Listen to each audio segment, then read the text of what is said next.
नमस्कार, आपका स्वागत है हमारे YouTube चैनल शिक्षा सखा पर। आज मैं आपके लिए लेकर आई हूँ नैतिक शिक्षा आदर्श जीवन मूल्य कक्षा 6, 7, 8 का अध्याय 16। अध्याय का नाम है कर्म ही पूजा है। इस वीडियो में हम इस पाठ को पढ़ेंगे और इसके प्रश्न अभ्यास करेंगे। पिछले वीडियो में मैंने आपको अध्याय 15 विनम्रता जीवन का वास्तविक आभूषण पाठ के प्रश्न अभ्यास करवाए थे।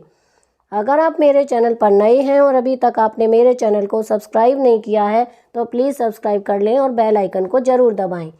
मैंने अपने चैनल की प्लेलिस्ट में सब्जेक्ट वाइज लिस्ट डाली हुई है। आप जिस भी सब्जेक्ट के लेसन को देखना चाहते हैं मेरे चैनल की प्लेलिस्ट में जाकर उसे देख सकते हैं। तो चलिए अब हम पाठ की शुरुआत करेंगे। कर्म ही पूजा है। हे भारत माता की लाडली संतानों, गीता की एक और पुचकार भरी लोरी सुनो जो कर्म के विषय में बहुत उदार, बहुत खुली, बहुत मीठी और दिव्यता लिए हुए है। 18वें अध्याय में 45वें व 46वें श्लोक में कर्म को ही पूजा बनाने की एक अत्यंत अनूठी प्रेरणा दी गई है। स्वे स्वे कर्मण्यभिरतः संसिर सिद्धि लभते नरः स्वयं कर्म निरतः सिद्धिं यथा विन्दति तच्छृणु। गीता अध्याय 18 श्लोक 45। सरलार्थ, अपने अपने स्वाभाविक कर्मों में तत्परता से लगा हुआ मनुष्य भगवत प्राप्ति रूप परम सिद्धि को प्राप्त हो जाता है। अपने स्वाभाविक कर्म में लगा हुआ मनुष्य जिस प्रकार से कर्म करके परम सिद्धि को प्राप्त होता है उस विधि को तू सुन। यतः प्रवृत्तिर्भूतानां येन सर्वमिदं ततं स्वकर्मणा तमभ्यर्च्य सिद्धिं विन्दति मानवः। गीता अध्याय 18 श्लोक 46। सरलार्थ, जिस परमेश्वर से संपूर्ण प्राणियों की उत्पत्ति हुई है और जिससे यह समस्त जगत व्याप्त है उस परमेश्वर की अपने स्वाभाविक कर्मों द्वारा पूजा करके मनुष्य परम सिद्धि को प्राप्त हो जाता है।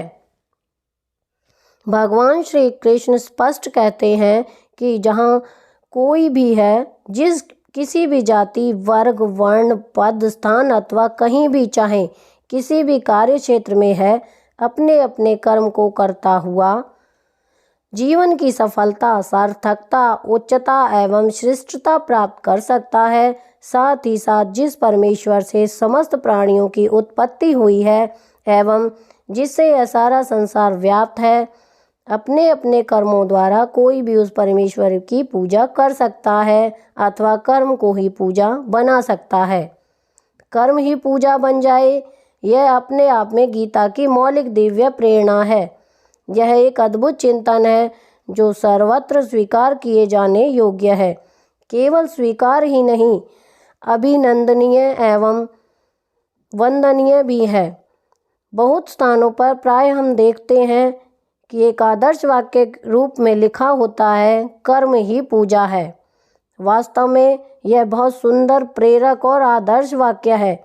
लेकिन विचार करो, क्या कार्यालयों, विद्यालयों अथवा अन्य सार्वजनिक प्रतिष्ठानों में ऐसा लिख देने से ही बात बन जाएगी?